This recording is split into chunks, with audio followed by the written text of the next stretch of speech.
نحمده ونصلي على رسوله الكريم اما بعد اعوذ باللہ من الشیطان الرجیم بسم اللہ الرحمن الرحیم وَأَوْرَثَكُمْ أَرْضَكُمْ وَدِيَارَهُمْ وَأَمْوَالَهُمْ وَأَرْضًا لَّمْ تَطَئُوهَا وَكَانَ اللَّهُ عَلَى كُلِّ شَيْءٍ قَدِيرًا صدق اللہ العظیم۔ سبق سے پہلے ایک وضاحت جو ضروری ہے عرض کر دوں۔ حضرت سیدنا علی المرتضیٰ رضی اللہ تعالیٰ عنہ کا فرمان ذیشان آپ غالباً سب حضرات نے سنا ہے۔ آپ نے فرمایا عرفت ربی بفسخ العزائم، معنی کر دیتا ہوں، فرماتے ہیں میں نے اپنے رب کو پہچانا ہی اس بات سے ہے کہ ایک کام کرنے کا میں پختہ ارادہ کرتا ہوں لیکن وہ کام مجھ سے نہیں ہوتا۔ ہاں، ارادہ پختہ ہوتا ہے کہ کروں لیکن نہیں کر سکتا۔ معلوم ہوا کہ ارادوں کو توڑنے والی ذات جو ہے وہ اوپر بیٹھی ہوئی۔ یہ اس لیے بات کہہ رہا ہوں کہ ہمارے سیرت کورس کے جو چلا آ رہا ہے طریقہ، ہفتے والے دن باہر سے مہمان جو ہوتے ہیں انہوں نے آنا ہوتا ہے۔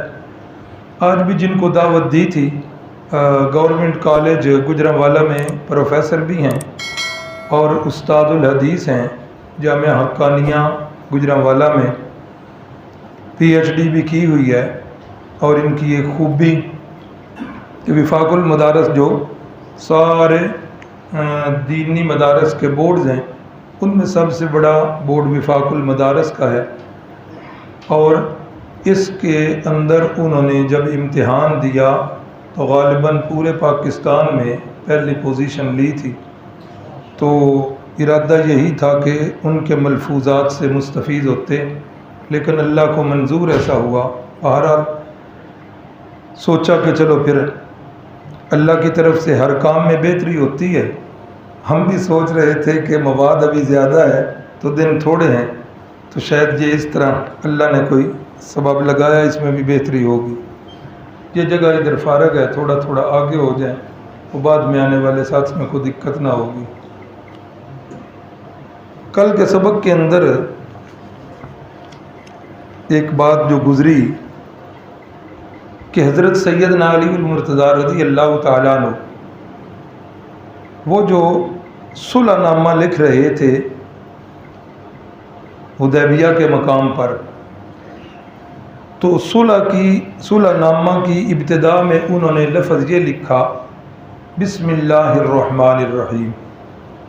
سہیل بن عمر نے کہا کہ یہ کام نہیں، الرحمن الرحیم یہ تو ادھر معروف نہیں ہے، ادھر لکھو بسمک اللہم۔ تو حضرت سیدنا علی المرتضیٰ نے یہ لکھ دیا۔ اس کے بعد میں نے بتایا تھا کہ اگلی عبارت یہ تھی کہ یہ معاہدہ نامہ ہے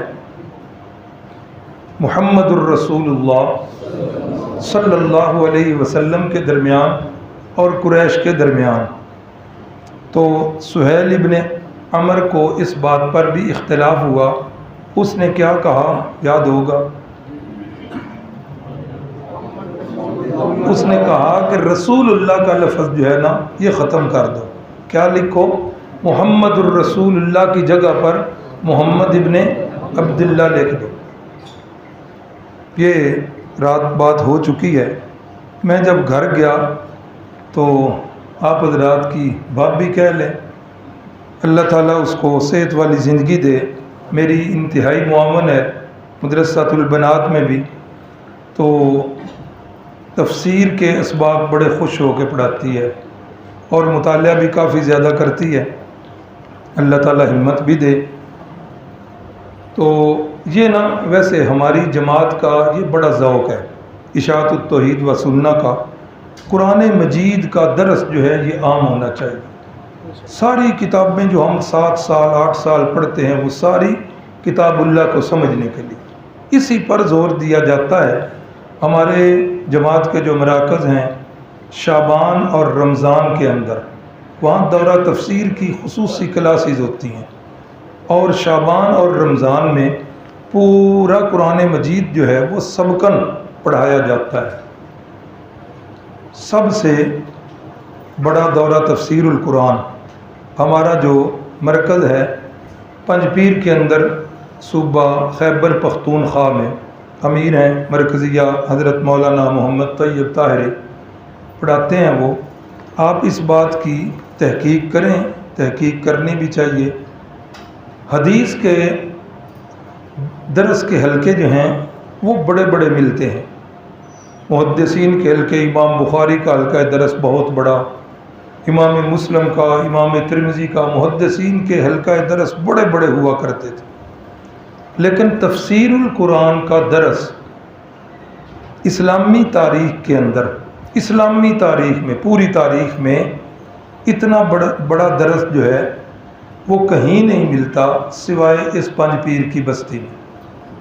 شعبان اور رمضان میں تقریباً 25,000 کے قریب طلباء اور تقریباً 10 سے 15,000 کے قریب خواتین یہ اس حلقہ درس کے اندر ہوتی ہیں۔ تقریباً 35-40 ہزار کا اجتماع صرف قرآن مجید کی تفسیر کے نام پر۔ میں نے بھی وہاں پڑھا۔ بڑی عجیب بات جو آپ کو سناؤں، جو خود میں نے دیکھی، کہ جب میں راولپنڈی سے آگے بیٹھا سواری پر تو وہ ڈرائیور جو ہے اس نے پنج پیر ہی جانا تھا، تو ہمارے پنجاب میں تو کیا چلتے ہیں، گانے چلتے ہیں۔ اس ٹیوٹا کے ڈرائیور نے حضرت شیخ کا دورہ تفسیر لگایا ہوا تھا۔ یعنی ڈرائیوروں کا مزاج بھی یہ کہ قرآن مجید کی تفسیر سن رہا۔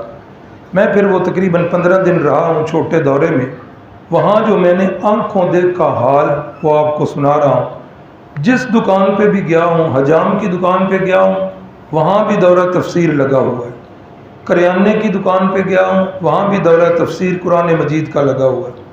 اور اگر میں دودھ والی دکان پہ گیا ہوں، وہاں بھی قرآن مجید کو سمجھنے کے لیے دورہ تفسیر لگا ہوا۔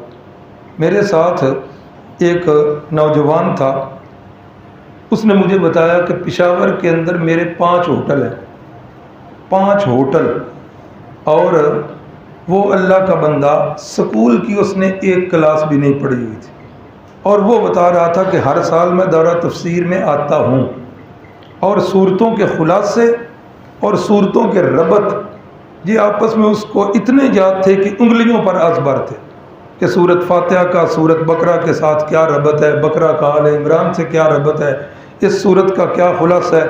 اور پوچھو، لکھنا نہیں جانتا تھا لیکن اس نے ہر چیز دورہ تفسیر کی زبانی یاد کی ہے۔ تو یہ تفسیر جو ہے نا، یہ ہماری جماعت کا ترہ امتیاز ہے۔ جو اس وقت مولانا محمد طیب صاحب ہیں، اللہ اکبر، ان کے والد تھے جنہوں نے بڑی تکلیفیں اٹھائی ہیں، بڑی تکلیفیں، اور ان کا یہ قول مشہور ہے، فرمایا کرتے تھے کہ میری موت جو ہے وہ قبر میں دفن کر دینے سے نہیں ہوگی، میری موت اس دن آئے گی جب تم نے اپنی مساجد سے قرآن مجید کے درس چھوڑ دی۔ وہ کہتے تھے کہ یہ اللہ کا میسج ہے، اللہ کا پیغام ہے۔ آج امت قرآن سے دور ہو کر فرقوں میں بڑھ چکی ہے، تو جتنا قرآن سے تعلق مضبوط ہوگا بندہ اتنا صراط مستقیم پر جو ہے وہ زیادہ ہو۔ تو عرض کر رہا تھا کہ وہ اپنی اہلیہ کی بات کہ اس کا بھی قرآن مجید کی تفسیر میں ذوق ہے، تو اس نے جاتے ہی مجھے لقمہ دیا کہ یہ بات آپ نے کیوں نہیں بیان کی۔ میں نے کہا جی آپ بتا دیں۔ اس نے کہا مطالعہ میں آیا ہوگا کہ جس وقت وہ محمد الرسول اللہ کو مٹایا گیا، محمد الرسول اللہ کو مٹایا گیا، تو صحابہ اکرام بیچارے بڑے پریشان بد دل ہوئے۔ اللہ رب العزت نے صحابہ اکرام کی دل جوئی کے لیے اللہ رب العزت نے اسی سورہ فتح کے اندر قرآن مجید کی آیت نازل کی، اور اس کے اندر اللہ نے یہ لکھوا دیا محمد الرسول اللہ، کہ اس ورق سے تو مٹ گیا لیکن میں نے اسے قرآن کا حصہ بنا دیا ہے، اب قیامت تک اس کی تلاوت بھی ہوگی اور یہاں سے کوئی مٹا بھی نہیں سکتا۔ یہ ایک بڑا پیارا نقطہ تھا، میرے لیے یہ نئی بات تھی، اللہ انہیں جزا دے اور اللہ تعالیٰ ان کے علم میں عمل میں برکت دے۔ تو آج ہم 7 ہجری کے حالات و واقعات جو ہیں وہ پڑھیں گے۔ اللہ اکبر۔ 7 ہجری کے اندر بڑا جو معاملہ ہے وہ غزوہ خیبر ہے۔ یہ مرکزی جو دشمن تھے رسول اللہ صلی اللہ علیہ وسلم کے وہ 3 تھے۔ ایک مکہ کے قریش تھے، ایک مدینہ اور اس کے ارد گرد رہنے والے یہودی تھے، اور تیسرے نمبر پر جو بدوؤں کے قبیلے تھے جن کا کوئی خاص ٹھکانہ نہیں تھا۔ یہ 3 بڑی قوتیں تھیں۔ تو رسول اللہ صلی اللہ علیہ وسلم نے غزوہ خندق کے بعد تو قریش کی ایسی کمر ٹوٹی کہ دوبارہ جو ہے ادھر آنے کے قابل نہ رہے، اور خود فرمایا بھی کہ الآن، اس طرح کے الفاظ ہیں، فرمایا اب ہم ان کی طرف پیش قدمی کر سکتے ہیں، یہ اب کبھی بھی ہماری طرف آنے والے نہیں ہو۔ اور دوسری قوت جو ہے یہ یہود کی تھی۔ اب وہ کل کے اور پرسوں کے سبق میں آپ پڑھ چکے ہیں، غزوہ بنو نذیر بھی گزرا، بنو قریظہ کے حالات بھی گزرے، ان کی غداریاں بھی گزریں۔ اب جو جلا وطن ہوتے گئے، یہ سارے کے سارے یہودی جو ہیں یہ خیبر میں اکٹھے ہوتے گئے، اور خیبر ان کا ہیڈ کوارٹر بن گیا۔ اللہ اکبر۔ اب ایک قوت جو ہے وہ ختم ہو چکی ہے، اب لازمی امر تھا کہ اس دوسری قوت کی طرف بھی دھیان کیا جائے۔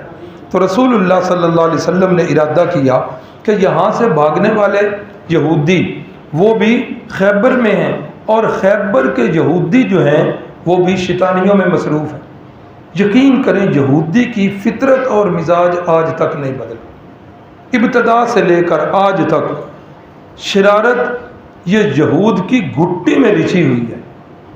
دوسروں کے خلاف سازشیں، اور خاص کر کے مسلمانوں کے خلاف سازشیں کرنا، یہ ان کو ورثے میں ملی ہوئی۔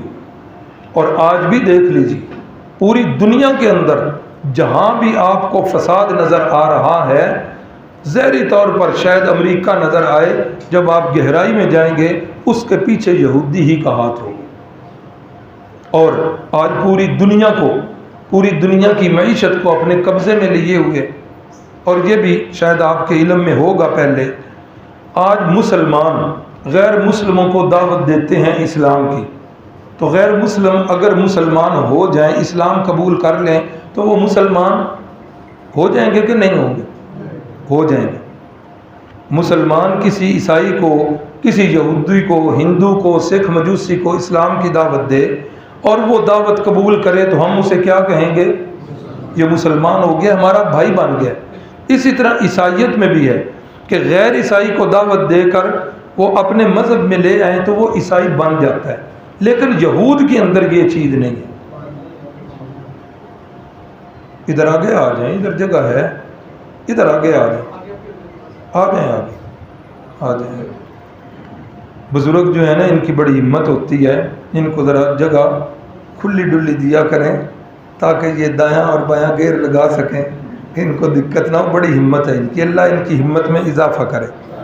تو یہودی کے اندر یہ چیز نہیں ہے کہ کوئی عیسائی جو ہے یہودی بننا چاہے، وہ کہتے ہیں نہیں ہو سکتا۔ ہندو کسی بھی مذہب کا بندہ یہودی نہیں بن سکتا۔ یہودیت کے اندر یہ ہے کہ یہودی ہم ہی ہیں جو نسل در نسل چلے آ رہے ہیں، اور کوئی بندہ یہودی نہیں بن سکتا۔ ہاں، ان کا ماٹو اور منشور یہ ہے کہ پوری دنیا کے اوپر ہم نے قبضہ کرنا ہے اور پوری دنیا کو ہم نے اپنے زیر اثر لانا ہے، لیکن اس کا یہ خواب کبھی بھی شرمندہ تعبیر نہیں ہوگا۔ کیوں؟ اس لیے کہ میرے اللہ نے فرمایا والذی ارسل رسولہ بالہدی ودین الحق لیظہرہ علی الدین کلہ، فرمایا اس پوری دنیا کے اوپر اگر دین غالب آئے گا تو وہ صرف میرے محبوب کا دین غالب آئے گا۔ اسلام ساری دنیا پر انشاءاللہ غالب آئے گا۔ اللہ اکبر۔ ایک بات یہ تھی، اور دوسری بات حضرت سیدنا علی المرتضیٰ رضی اللہ تعالیٰ عنہ کو جب فرمایا رسول اللہ صلی اللہ علیہ وسلم نے علی مٹا دو ادھر سے، تو حضرت سیدنا علی المرتضیٰ نے مٹایا؟ آج ہم میں سے کسی بندے کے دل میں یہ بات آتی ہے کہ نعوذ باللہ معاذ اللہ حضرت علی المرتضیٰ نے یہ کام بڑا غلط کیا؟ سوال ہی نہیں پیدا ہوتا۔ ہم کہتے ہیں جو کچھ بھی کیا وہ محبت رسول میں سرشار ہو کر کیا، کہ یہ مجھ سے نہیں ہو سکتا کہ آپ کے نام نامی اس میں گرامی کے ساتھ لکھا ہوا یہ لفظ جو ہے یہ میں مٹا دوں۔ بالکل اسی سے ملتا جلتا ایک واقعہ آپ صلی اللہ علیہ وسلم کی وفات سے پہلے واقعہ کرتاس ہے، حدیث کی کتابوں میں ہے۔ رسول اللہ صلی اللہ علیہ وسلم کی وفات شریفہ کس مہینے میں ہوئی ہے؟ کس مہینے میں؟ ربیع الاول میں۔ اور کس تاریخ میں؟ 12 ربیع الاول کو آپ کی وفات ہوئی، اور تقریباً سب کا اتفاق، پیدائش میں اختلاف ہے، وفات کی تاریخ میں کسی کو اختلاف نہیں۔ ربیع الاول سے پچھلا مہینہ کون سا ہے؟ صفر، اس سے پیچھے محرم، اس سے پیچھے ذی الحجہ کا مہینہ۔ یہ ذی الحجہ کے مہینے میں آپ صلی اللہ علیہ وسلم نے زندگی کا پہلا اور آخری حج کیا ہے، اور اس حجۃ الوداع کے موقع پر ایک آپ نے بڑا خطبہ دیا ہے، اور وہ پوری انسانیت کے لیے اس کے اندر ہدایات ہیں۔ اور اس خطبے کے اندر آپ نے ایک یہ جملہ فرمایا، ترکت فیکم امرین لن تضلوا ما تمسکتم بہما، میں تم میں دو چیزیں چھوڑ کے جا رہا ہوں، تم ہرگز گمراہ نہیں ہو سکتے جب تک ان دو چیزوں کو تھامے رکھو گے۔ کون سی؟ کتاب اللہ و سنتی، ایک اللہ کی کتاب اور دوسری میری سنت، اگر ان کو پکڑ کے رکھو گے تو کبھی بھی گمراہ نہیں ہوگے۔ اب جس وقت وفات سے پہلے کچھ دن، 3 یا 4 دن پہلے کا واقعہ ہے کرتاس کا، کہ آپ صلی اللہ علیہ وسلم بخار کی حالت میں ہیں، آپ سے عباس جو پاس بیٹھے ہوئے انہیں فرماتے ہیں ایتونی بکرتاسن، میرے پاس کوئی کاغذ قلم لے کے آؤ اور میں تمہیں ایک ایسی چیز لکھ کے دوں کہ جس کے اوپر عمل کرنے سے تم گمراہ نہیں ہو۔ اللہ اکبر۔ اب جس وقت یہ بات ہوئی تو صحابہ اکرام اس محفل میں ہیں، آپ صلی اللہ علیہ وسلم نے جب یہ فرمایا ایتونی بقرطاسن، کسی کا نام آپ نے نہیں لیا، سارے صحابہ سے یہ فرمایا۔ حضرت فاروق اعظم رضی اللہ تعالیٰ عنہ جو اس محفل میں تشریف فرما ہیں، حضرت فاروق اعظم نے فرمایا حسبنا کتاب اللہ۔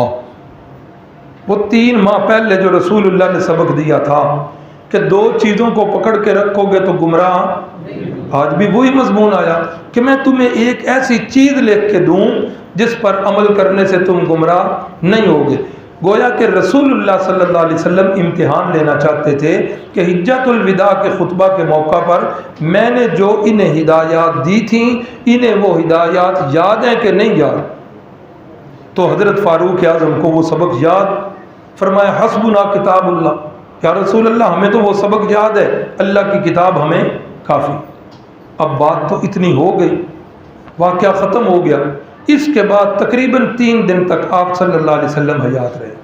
اب لوگوں نے بات کا بتنگڑ بنایا، صحابہ اکرام کے جو دشمن حضرات ہیں انہوں نے کہا کہ رسول اللہ صلی اللہ علیہ وسلم اس وقت حضرت علی المرتضیٰ کو خلیفہ نامزد کرنا چاہتے تھے، حضرت فاروق اعظم نے انکار کیا، اور نعوذ باللہ حضرت فاروق اعظم جو ہے وہ منکر ہو گئے، انہوں نے کاغذ قلم لا کر نہیں دی۔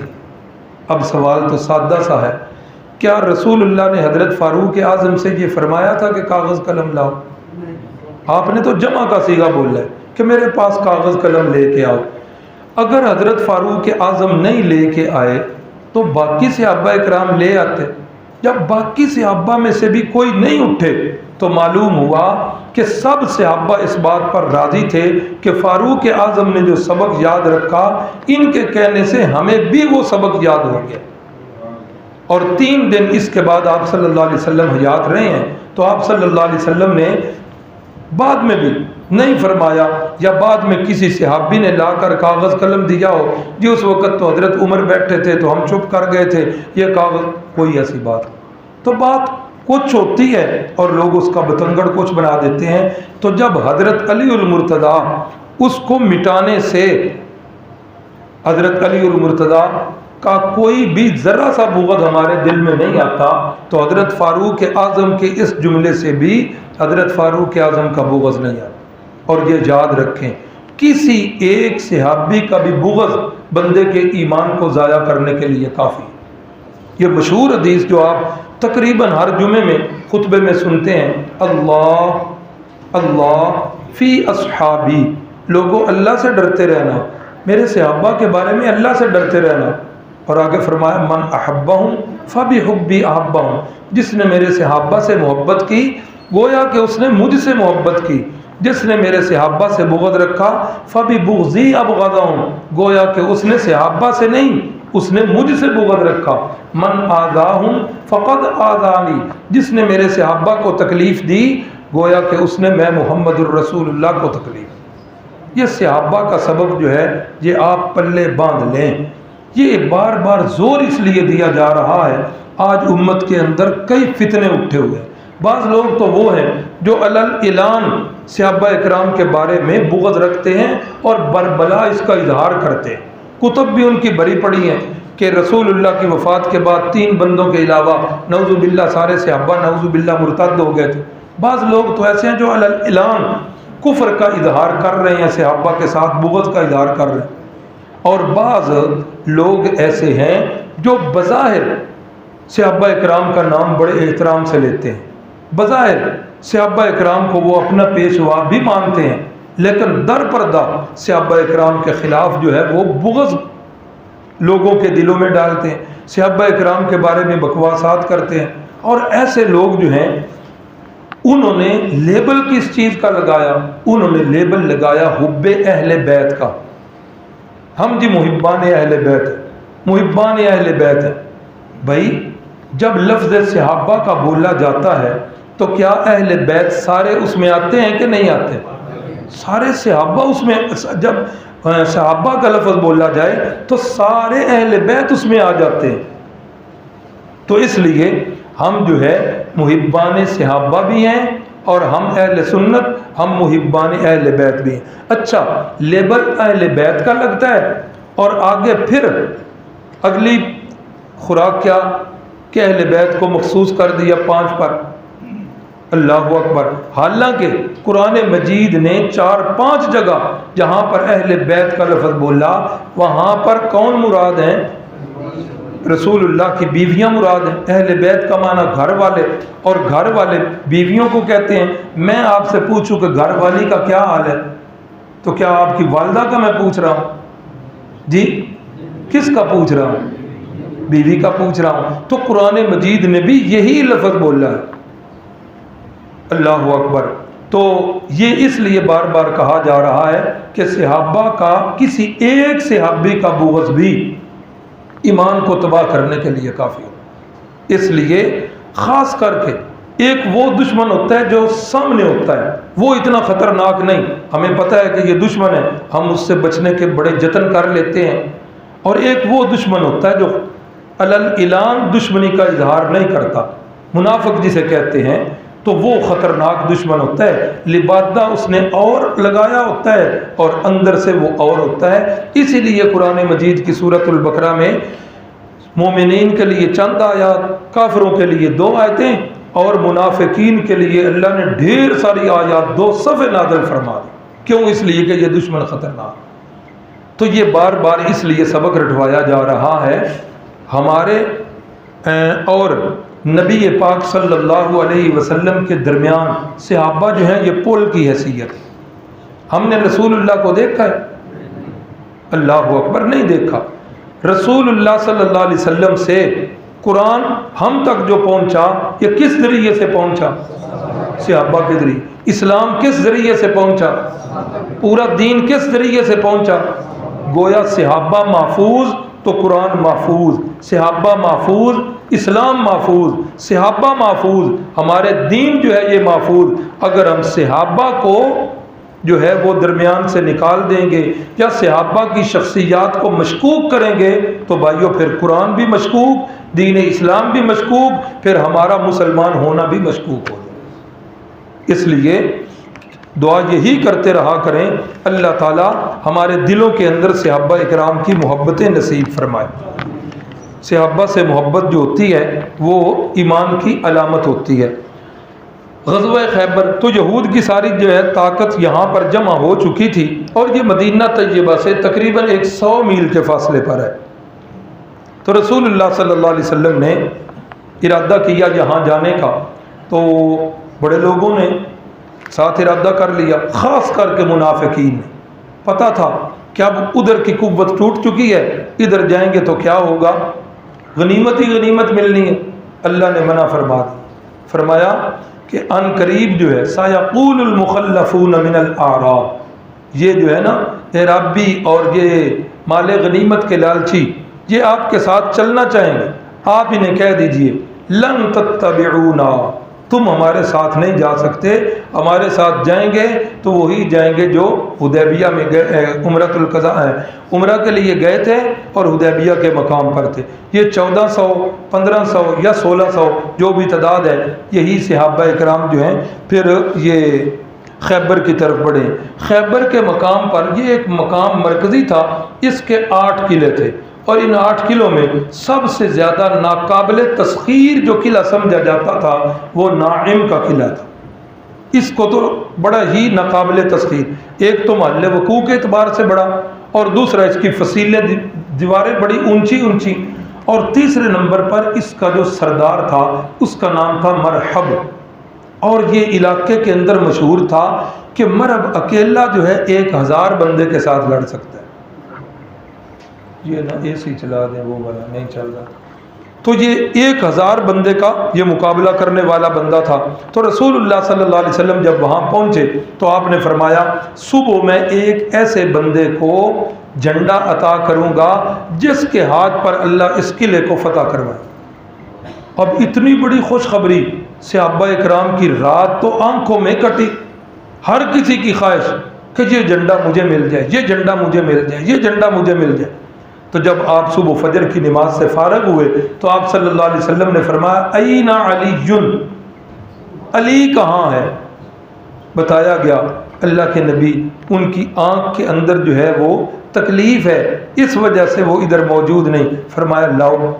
جب سیدنا علی المرتضیٰ رضی اللہ تعالیٰ عنہ کو لایا گیا، آنکھ میں تکلیف تھی، میرے مرشد صلی اللہ علیہ وسلم نے اپنی تھوک مبارک نکالی، لعابدان نکالا اور سیدنا علی المرتضیٰ کی آنکھ مبارک پر لگا دی۔ وہ تھوک مبارک کا لگنا تھا کہ حضرت علی المرتضیٰ کی وہ تکلیف ساری کی ساری کافور اور دور ہو گئی۔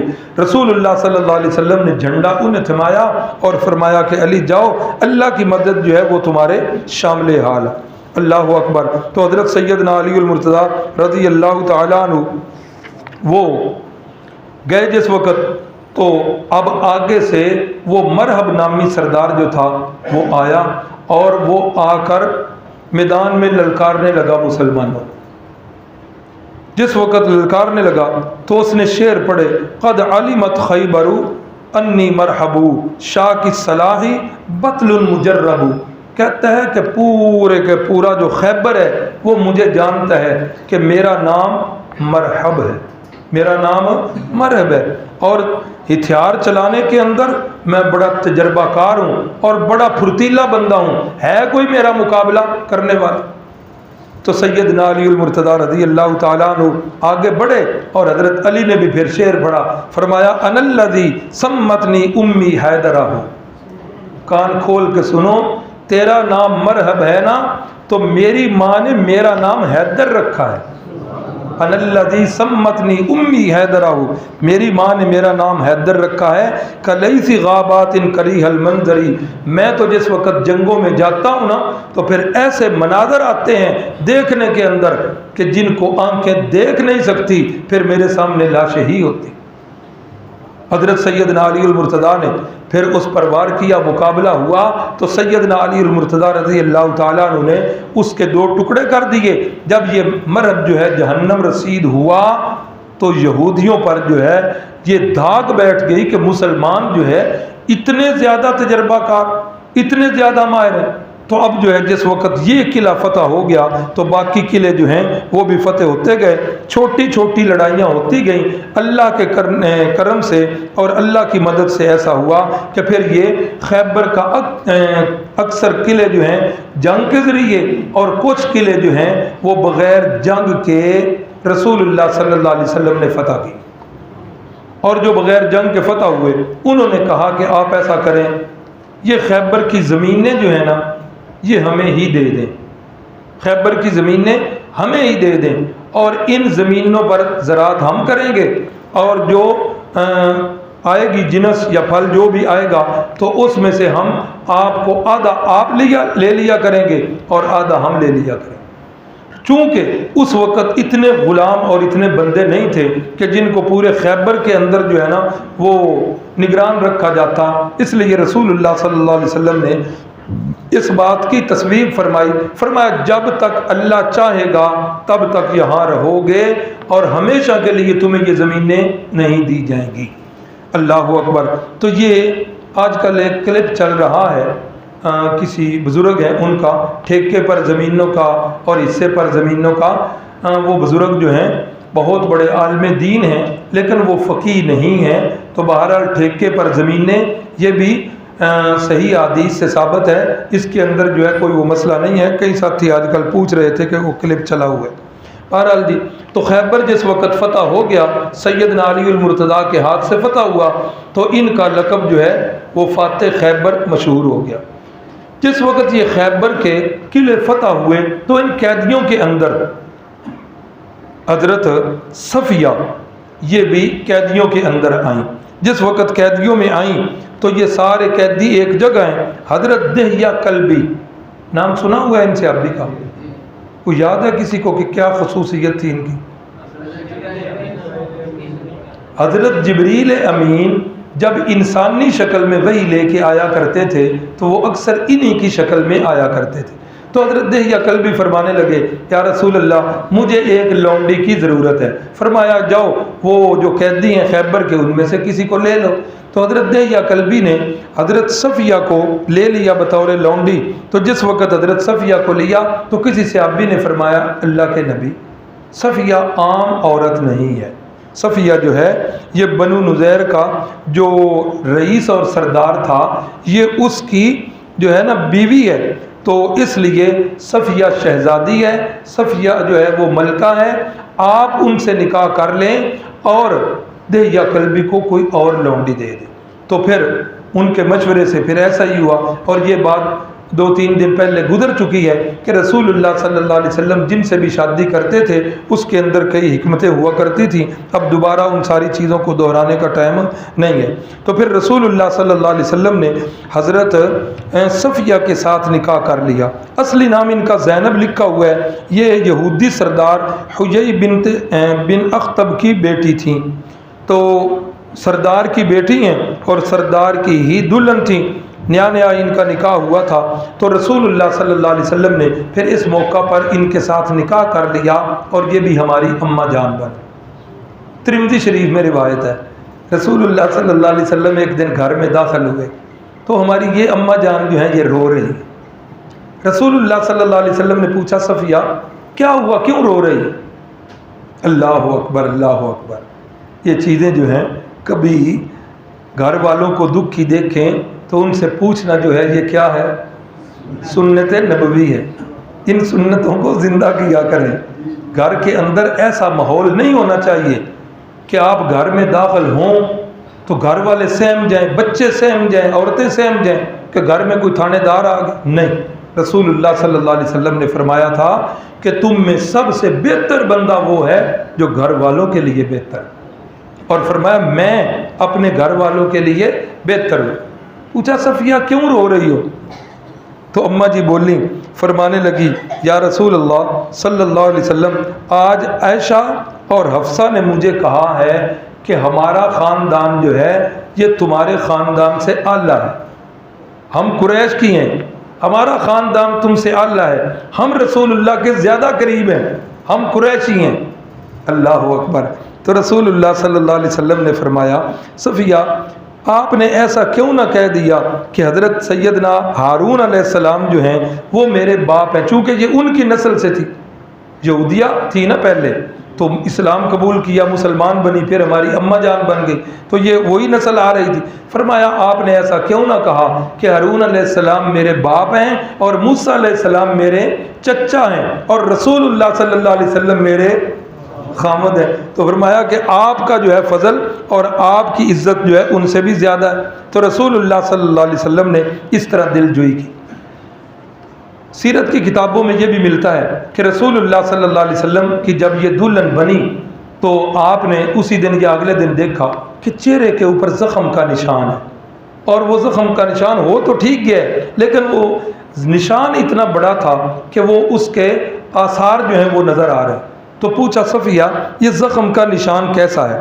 تو فرمانے لگی اماں جان کہ ایک دفعہ نا میں نے خواب دیکھا ہے، اور خواب کے اندر میں نے دیکھا کہ آسمان کا چاند جو ہے یہ اترا ہے اور میری گود میں گرا ہے. تو جس وقت یہ خواب میں نے اپنے خامد کو بتایا نا تو خامد نے اتنی زور سے تھپڑ مجھے مارا کہ یہاں مجھے زخم ہو گیا. تو کہنے لگا اچھا تو مدینے کے چاند یعنی محمد کی بیوی بننا چاہتی ہے صلی اللہ علیہ وسلم. تو یا رسول اللہ یہ اس تھپڑ کا جو ہے نشان ہے. اس وقت تو میرے وہم و گمان میں بھی نہیں تھا، اور آج جب آپ کے ساتھ نکاح ہوا ہے تو میرا وہ خواب جو ہے وہ سچا ہو گیا ہے. اسی 7 ہجری کے اندر حضرت ابو ہریرہ جو ہیں یہ مسلمان ہوئے. آپ کو پتہ ہوگا کہ ہمارے ذخیرہ احادیث میں سب سے زیادہ روایات کن سے ہیں؟ انہی سے ہیں، حضرت ابو ہریرہ سے.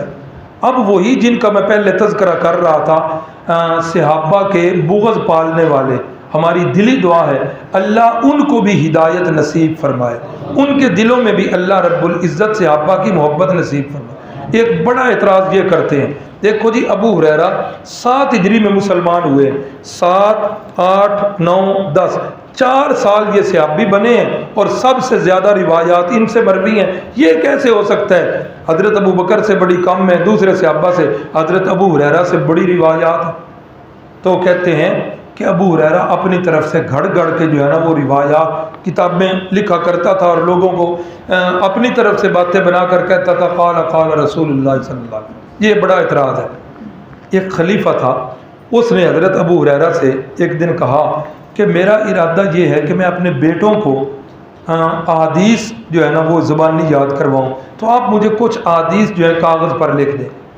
پتہ نہیں اب وہ صحیح تعداد مجھے یاد نہیں ہے، 1000 کے قریب یا اس سے بھی زیادہ احادیث حضرت ابو ہریرہ نے اسے لکھ کر دی اس خلیفہ کو.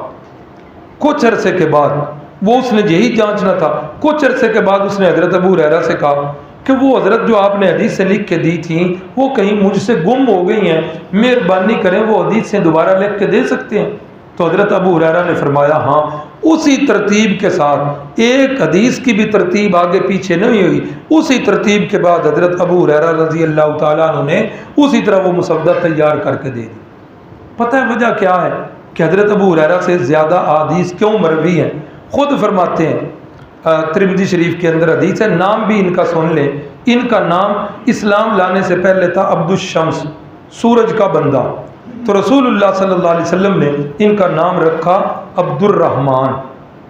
جن کے بھی نام صحیح نہیں تھے رسول اللہ صلی اللہ علیہ وسلم نے ان کے نام بدلے ہیں، اور جن کے نام آپ نے نہیں بدلے اب ان ناموں کا معنی جاننے کی ضرورت ہمیں نہیں ہے. معنی مل جائے تب بھی ٹھیک ہے، نہ بھی معنی ملے تو ہمارے لیے یہی کافی ہے کہ یہ رسول اللہ صلی اللہ علیہ وسلم کے صحابی کا نام ہے. تو فرماتے ہیں میرا نام عبد الرحمن رکھا. تو فرماتے ہیں کہ میرا نام اب تو یہ تھا لیکن ابو ہریرہ میرا مشہور کیوں ہوا؟ فرماتے ہیں کہ میں نے ایک بلی کا بچہ رکھا ہوا تھا، مجھے اس سے بڑا پیار تھا. جب میں بکریاں چرایا کرتا تھا تو وہ میں ساتھ لے جایا کرتا اور ادھر بیٹھ کر میں اس کے ساتھ کھیلتا رہتا. جب میں واپس آنے لگتا تو درخت کی ایک کھو کے اندر اس کو رکھ دیتا بلی کے بچے کو، اور بھیڑ بکریوں کا دودھ بھی تھوڑا سا رکھ دیتا، اوپر کوئی پتھر وغیرہ رکھ دیتا تاکہ اسے کوئی نقصان نہ دے. تو وہ ساری رات ادھر رہتا، میں واپس آ جاتا. پھر جو ہے نا صبح جا کر میں دوبارہ نکال کے اس سے کھیلتا. تو اسی سے لوگوں نے میرا نام ابو ہریرہ مشہور کر دیا. ہریرہ عربی زبان میں بلی کو کہتے ہیں. تو پھر ایک یہ بھی ہٹ کی جاتی ہے جی ابو ہریرہ دا معنی دسو، پھر وہ خود دی جی بلی کا باپ. ہاں اعتراض کرنے والے یہ یاد رکھیے ابو کا معنی ہر جگہ باپ نہیں ہوتا، ابو کا معنی والا بھی ہوتا ہے. مثلا ایک دفعہ سیدنا علی المرتضیٰ رضی اللہ تعالیٰ عنہ اور اماں جان حضرت فاطمہ کا کسی بات پہ اختلاف ہو گیا، تو رسول اللہ صلی اللہ علیہ وسلم جو ہے گھر میں آئے تو دیکھا اماں جان فاطمہ بیٹھی ہیں، پوچھا کدھر گئے ہیں حضرت علی؟ بتایا جی اختلاف ہو گیا ہے تو میں بلاتی رہی ہوں، وہ چلے گئے۔ تو آپ ڈھونڈتے ڈھونڈتے مسجد نبوی میں پہنچے تو حضرت سیدنا علی المرتضیٰ کچی مٹی کے اوپر لیٹے ہوئے تھے اور جسم پر مٹی لگی ہوئی تھی۔ تو رسول اللہ صلی اللہ علیہ وسلم نے اٹھایا اور آپ نے فرمایا قم یا ابا تراب۔ تراب کا معنی مٹی۔ تو حضرت علی المرتضیٰ کی کنیت جو ہے اس دن کے بعد حضرت نے یہ کنیت اپنے لیے پسند کی کہ ابو تراب۔ اب یہاں کیا معنی کریں گے؟ مٹی کا باپ کیا معنی ہوگا؟ مٹی والا۔ تو جس طرح یہاں مٹی والا ادھر بھی معنی بلی والا، تو وہ خود بتا رہے ہیں اس وجہ سے۔ تو فرماتے ہیں کہ مجھ سے زیادہ روایات کیوں مروی ہیں کہ باقی سارے صحابہ اپنے کام کاج کو جاتے، میں ہر وقت رسول اللہ صلی اللہ علیہ وسلم کے پاس پڑا رہتا۔ اب ہے تو بڑی لمبی بات لیکن اشارہ کروں، حضرت ابو ہریرہ فرماتے ہیں کئی دفعہ تو میں کھانے کے لیے گھر بھی نہیں جاتا تھا، مبادہ کہ میں گھر جاؤں تو پیچھے سے آپ صلی اللہ علیہ وسلم کی زبان مقدس سے کچھ بول نکلیں جنہیں ابو ہریرہ محفوظ نہ کر سکے۔ اور فرماتے ہیں کہ بعض اوقات تو پھر یوں ہوتا کہ بھوک کی وجہ سے میں نڈال ہو کر بے ہوش تک ہو جاتا اور لوگ یہ سمجھتے کہ ابو ہریرہ کو مرگی کا دورہ پڑا ہوا ہے۔ ابو ہریرہ کو وہ دورہ مرگی کا نہیں ہوتا تھا بلکہ بھوک کا دورہ ہوتا۔ وہ واقعہ پیچھے ایک ہمارے مہمان آئے تھے، انہوں نے استاد قاضی صاحب کے بیٹے، انہوں نے سنایا بھی تھا، وقت بہت تھوڑا ہے تو یہ وجہ ہے کہ باقی سارے صحابہ اپنے کام کاج میں ہوتے تھے تو حضرت ابو ہریرہ ہر وقت رسالت بارگاہ رسالت مآب صلی اللہ علیہ وسلم میں ہوا کرتے تھے۔ دوسرا نام لکھا ہے اسود راعی۔ رسول اللہ صلی اللہ علیہ وسلم جب یہ خیبر کا آپ نے محاصرہ کیا نا، یہودی جو ہے جنگی تیاریوں میں، یہ ایک کالے رنگ کا غلام ہے، حبشی غلام ہے، کسی یہودی کا غلام ہے اور یہ یہودی کی بکریاں چرا رہا۔ جب نکلنے لگا تو یہودی جنگی تیاری کر رہے ہیں، اس نے پوچھا کس سے جنگ کرنی ہے؟ تو یہودیوں نے بتایا کہ ایک بندہ ہے جس نے نبوت کا دعویٰ کیا ہے، مدینے کا رہائشی ہے، تو وہ ادھر آیا ہے، ہم نے اس کے ساتھ جنگ کرنی۔ تو جب یہ بکریاں لے کر باہر نکلے قلعے سے تو رسول اللہ صلی اللہ علیہ وسلم اور اسلامی لشکر سے ملاقات ہو گئی، تو یہ رسول اللہ صلی اللہ علیہ وسلم کے پاس آ گئے۔ اسود، اسود کا کیا معنی؟ کالا، اور راعی کا معنی چرواہا۔ تو یہ کالے رنگ کے چرواہے تھے اور یہی نام ان کا سیرت کی کتابوں میں ملتا ہے۔ تو جب یہ آئے، آ کر کہنے لگے آپ نے یہ دعویٰ کیا ہے کہ میں اللہ کا نبی ہوں؟ فرمایا ہاں یہ میرا دعویٰ ہے۔ آپ کس چیز کی تعلیم دیتے ہیں؟ فرمایا میں اللہ کی توحید کی تعلیم دیتا ہوں، اچھی باتوں کی تعلیم دیتا ہوں۔ مختصر آپ نے اسلام کا خاکہ کھینچا تو وہ حضرت اسود رائی کہنے لگے کیا میں بھی مسلمان ہو سکتا ہوں؟ اللہ اکبر، میں بھی کالے رنگ کا غریب سا بندہ، غلام، بیڑوں کا چروا، کیا میں بھی مسلمان ہو سکتا ہوں؟ آپ نے فرمایا ہاں تو بھی اسلام قبول کر کے ہمارا بھائی بن سکتا ہے۔ اچھا اگر میں اسلام قبول کر کے مسلمان ہو جاؤں مجھے ملے گا کیا؟ اللہ اکبر۔ رحمت کائنات نے فرمایا اللہ تعالیٰ تجھے اس کے بدلے میں جنت دیں گے اور اللہ تعالیٰ جنت کی ساری نعمتیں تجھے دیں۔ کہنے لگا ٹھیک ہے جی، پھر مجھے طریقہ بتائیں، میں بھی مسلمان ہونا چاہتا ہوں۔ تو اسی محاصرے کے موقع پر انہوں نے اسلام قبول کیا اور اسلام قبول کر کے یہ مسلمان بنے اور کہنے لگے اللہ کے نبی یہ میرے پاس بکریاں ہیں، میں تو مالک نہیں ہوں، بکریاں اپنے مالک تک پہنچانی ہے، کیا کروں؟ فرمایا ان کو قلعہ کی طرف ہانک دو اور ان کو پیچھے سے کنکریاں مارو۔ تو جب کنکریاں ماری گئیں تو وہ بکریاں ساری کی ساری قلعے میں چلی گئیں اور اسلام لانے کے بعد بھی اس میں سے ایک بکری نہیں لی، ساری بکریاں امانت کے طور پر واپس کر دی۔ اللہ کرے یہ صفات ایمانداری والی اللہ کرے یہ ہمارے اندر بھی پیدا ہو جائے۔ یہ جو سیرت سن رہے ہیں آپ سرکار صلی اللہ علیہ وسلم کی، آپ کے اصحاب کی، اللہ کرے یہ صفات ہمارے اندر بھی پیدا ہو جائے۔ تو پھر جس وقت یہ لڑائی ہوئی اسی لڑائی کے اندر شہید ہو گئے، اسلام بھی اسی دن قبول کیا اور اسی دن ہی ظہر کی نماز سے پہلے شہید ہو گئے۔ جب رحمت کائنات کو بتایا گیا تو آپ صلی اللہ علیہ وسلم نے فرمایا عمل قلیلا وَأُجِرَ كَثِيرًا، فرمایا اس بندے نے عمل تو بڑا ہی تھوڑا کیا ہے لیکن اس نے اجر بہت زیادہ پا لیا۔ اللہ اکبر۔ آپ نے فرمایا ہاں عمل تھوڑا کیا کیا ہے؟ 2 کام صرف کیے۔ پہلا کام کیا اسلام قبول کیا، اور دوسرا جہاد کیا۔ نماز ایک بھی نہیں پڑھی، روزہ ایک بھی نہیں رکھا، اللہ کی راہ میں خرچ کچھ بھی نہیں کیا۔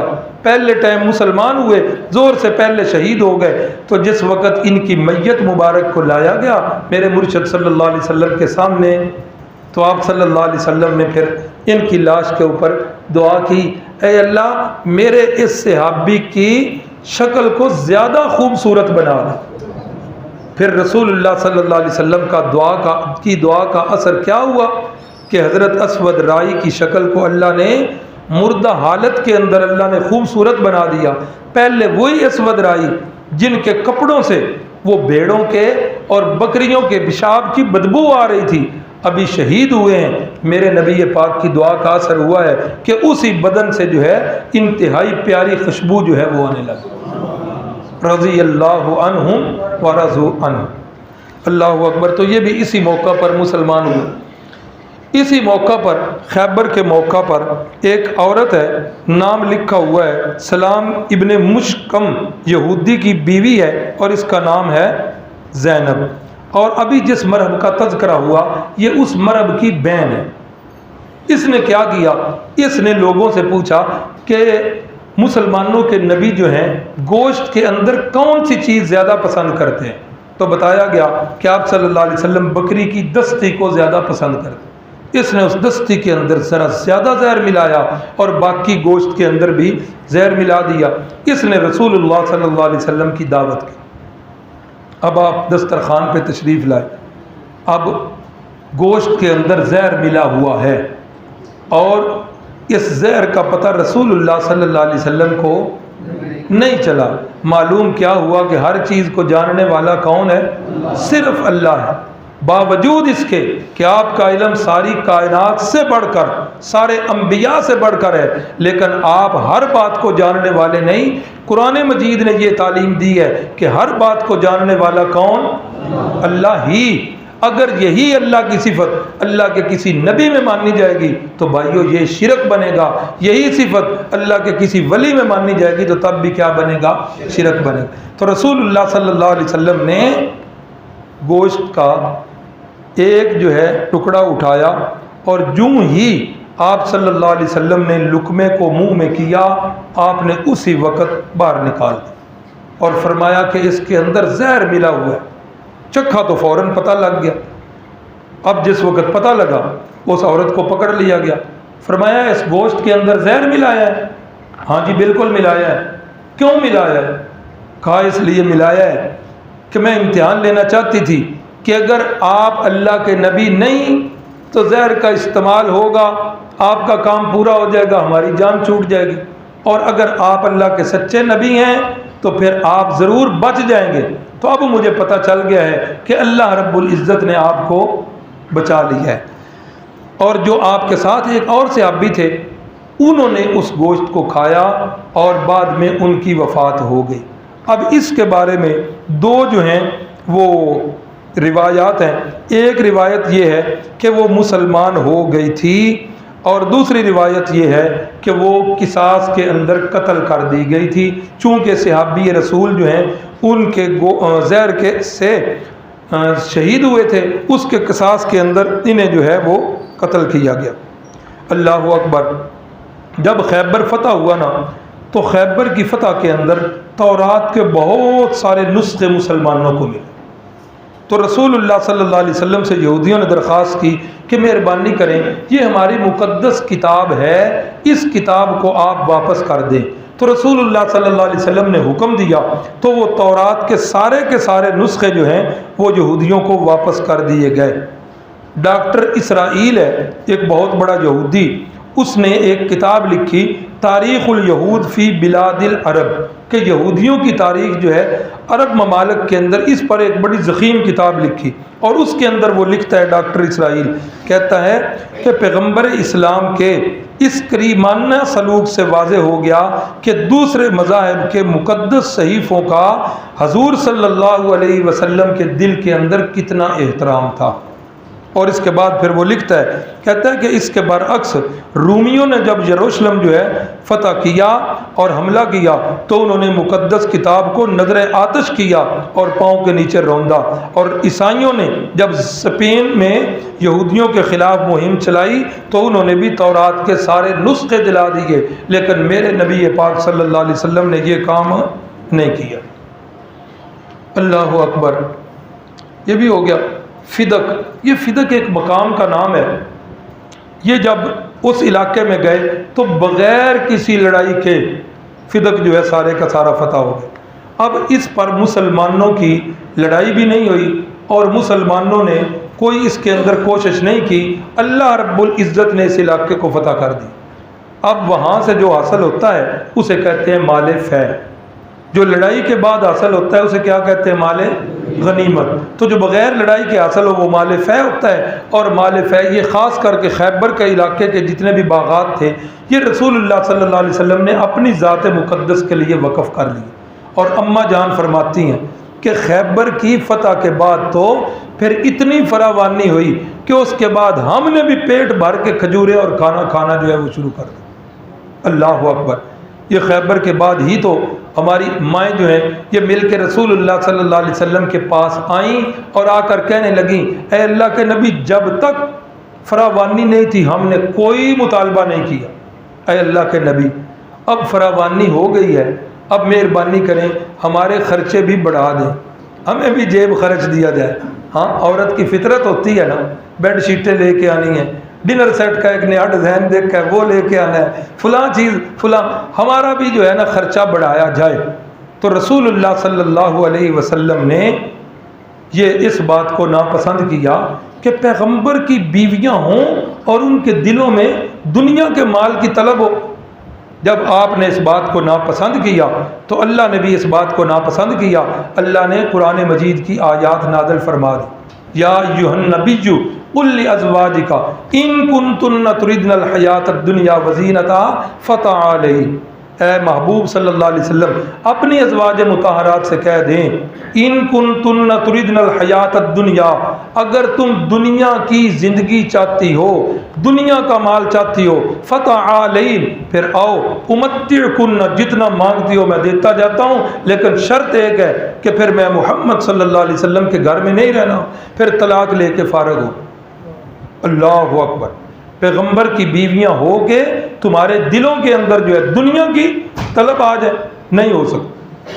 تو جب یہ آیتیں نازل ہوئیں تو رسول اللہ صلی اللہ علیہ وسلم سب سے پہلے حضرت عائشہ کے پاس، عائشہ، اللہ اکبر، اللہ نے یہ بات کہی ہے اور میں سب سے پہلے تمہارے پاس آیا۔ عائشہ، دو ہی چیزیں ہیں، جتنا مانگتی ہو وہ لے لو۔ ہاں، ایک بات ہے، جو میں بات کرنے لگا ہوں جلدی نہیں ہے کہ ابھی جواب دو، سوچو سمجھو، تھوڑا نہیں پورا سوچو، بے شک والدین سے مشورہ بھی کرو، لیکن کرنا کیا ہے؟ جلدی نہیں کرنی۔ دو چیزیں ہیں، میرے گھر میں رہنا ہے تو پھر اسی جو ہے غربت میں رہنا ہے، اور اگر مال چاہیے تو پھر میرے گھر سے نکلنا ہوگا۔ ایسا جلدی نہ کرنا، سوچ سمجھ کے جواب دینا۔ اماں جان اسی وقت فٹ بولی، اللہ کے نبی اس میں تو سوچنے والی بات ہی کوئی نہیں، والدین سے مشورہ کرنے والی بات ہی کوئی نہیں، اس کے اندر دو رائے ہی کوئی نہیں۔ یا رسول اللہ، مجھے آپ کی سنگت چاہیے، مجھے دنیا کا مال۔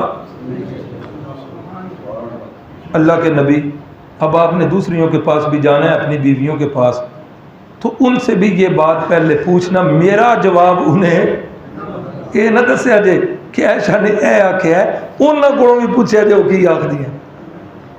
بشری تقاضا ہے نا، یہ بات ہوتی۔ تو رسول اللہ صلی اللہ علیہ وسلم نے فرمایا، نہیں عائشہ، میں تو انہوں نے پہلو دساں گا کہ میری عائشہ نے یوں کہا ہے، بتاؤ تمہاری اس میں کیا رائے ہے؟ تو ساری کی ساری ہماری اماں جان نے بولی۔ اماں جان نے جواب دیا، یا رسول اللہ، ہمیں کوئی چیز نہیں چاہیے، ہمیں آپ کی سنگت چاہیے۔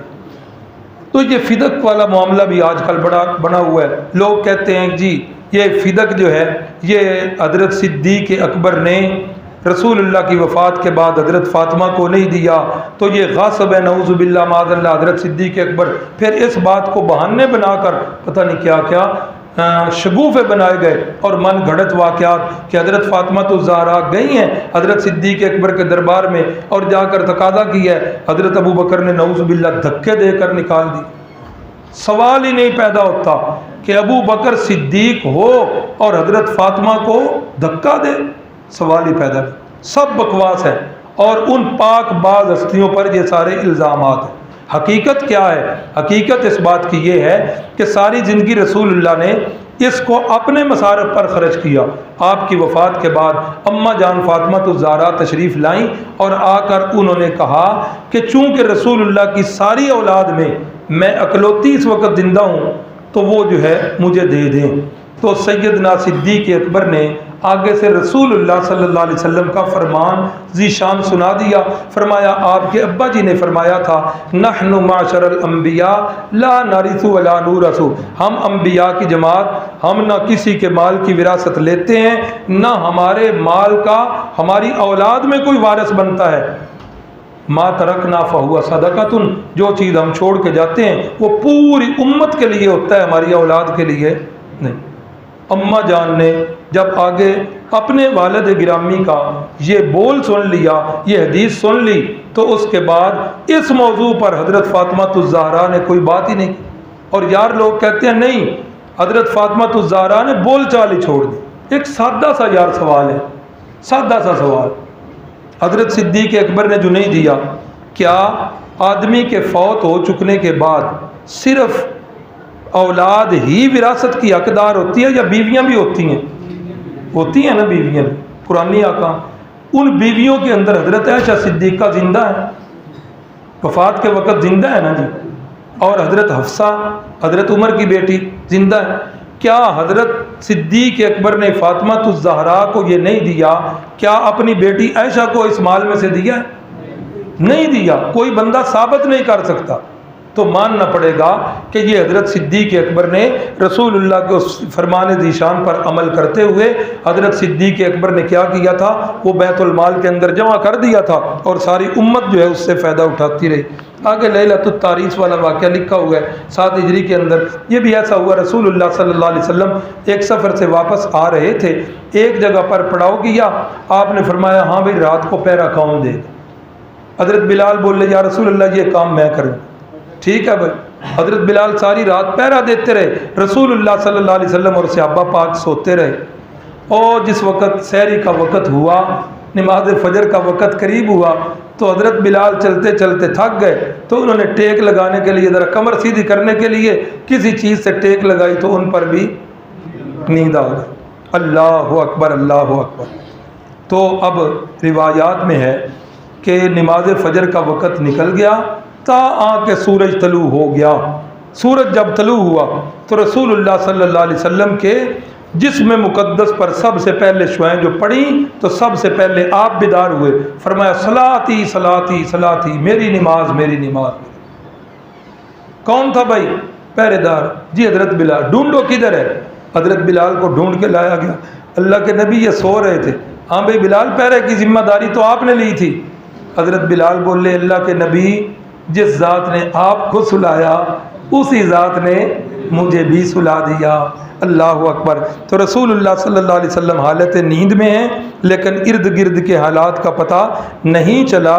یہی بشری تقاضے ہوتے ہیں. اس کے بعد لکھا ہے حضرت ام حبیبہ سے نکاح. یہ حضرت ام حبیبہ جو ہیں ہجرت حبشہ جب ہوئی تھی تو اپنے خامد کے ساتھ ادھر چلی گئیں. پھر وہاں ان کا خامد جو ہے یہ مرتد ہوا، عیسائی ہوا. حضرت ام حبیبہ جو ہیں اس کو سمجھاتی رہیں لیکن وہ اسی حالت میں مر گیا. تو یہ بیوہ بھی ہو گئیں اور ویسے بھی اس خامد سے تعلق نہ رہا. تو پھر نجاشی نے رسول اللہ صلی اللہ علیہ وسلم کے ساتھ نکاح جو ہے حضرت ام حبیبہ کا نجاشی نے پڑھایا تھا، اور یہی حضرت ام حبیبہ ہیں جو ابو سفیان کی بیٹی ہیں۔ ابو سفیان جب مکے میں آئے تھے، مدینہ میں آئے تھے، اسلام ابھی قبول نہیں کیا تھا، رسول اللہ صلی اللہ علیہ وسلم کا بستر مبارک بچھا ہوا ہے، بیٹی کے گھر آئے ہیں، بیٹی نے باپ کو دیکھا، اسی وقت بستر کو طے کر دیا۔ بولے ابو سفیان، بیٹیاں تو باپ کے آنے پر بستر بچھاتی ہیں، آپ طے کر رہی ہو، کیا بستر میرے قابل نہیں یا میں بستر کے قابل نہیں؟ سردار تھے نا، سمجھ گئے۔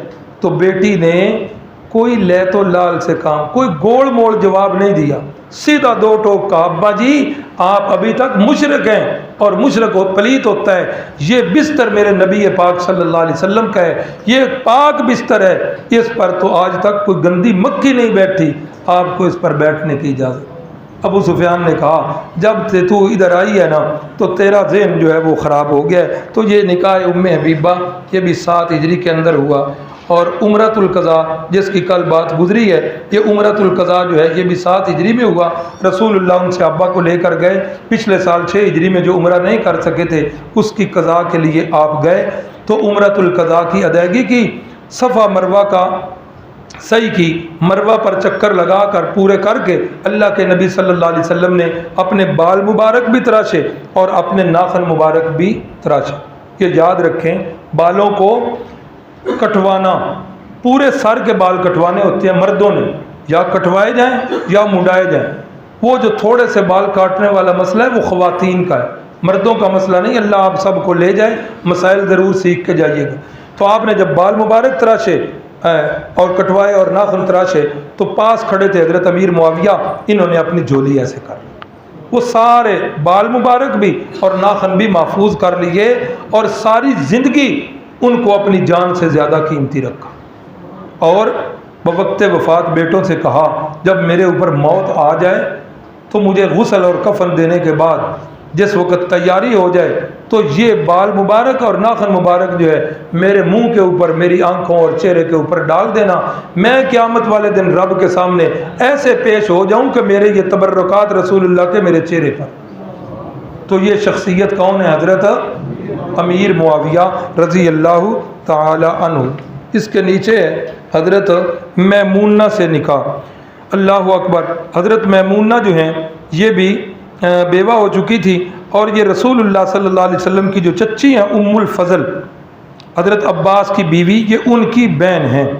تو رسول اللہ صلی اللہ علیہ وسلم نے 7 ہجری کے اندر ان کے ساتھ نکاح کیا ہے، اور یہ آپ صلی اللہ علیہ وسلم کا آخری نکاح ہے۔